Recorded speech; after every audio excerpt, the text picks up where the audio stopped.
Guys welcome back అండి. ఈరోజు నుంచి మనము పాడ్కాస్ట్ని స్టార్ట్ చేస్తున్నాను. Please to support guys.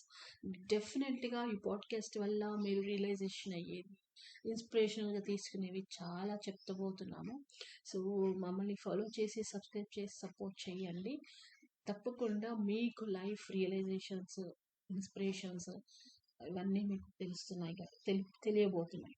Okay, don't miss అండి. మంచి మంచి స్టోరీస్, నీతి ఇవన్నీ కూడా మీకు చెప్పబోతున్నాను. Please do support me for my podcast. This is first episode. So let's ఒక చిన్న కథ చెప్తాను. కాకి మరియు నక్క. ఒకానొకసారి ఎంతో ఆకలిగా ఉన్న ఒక కాకికి ఒక తీయని బ్రెడ్ ముక్క దొరికిందట. అయితే అది ఎంతో ఆనందంతో ఆ బ్రెడ్ ముక్కని తిందామని ఒక చెట్టు మీదకి వెళ్ళి వాలింది. అది ఆ బ్రెడ్ ముక్క తినబోతుండగా అటుగా వెళ్తున్న ఒక నక్క తనని గమనించిందట.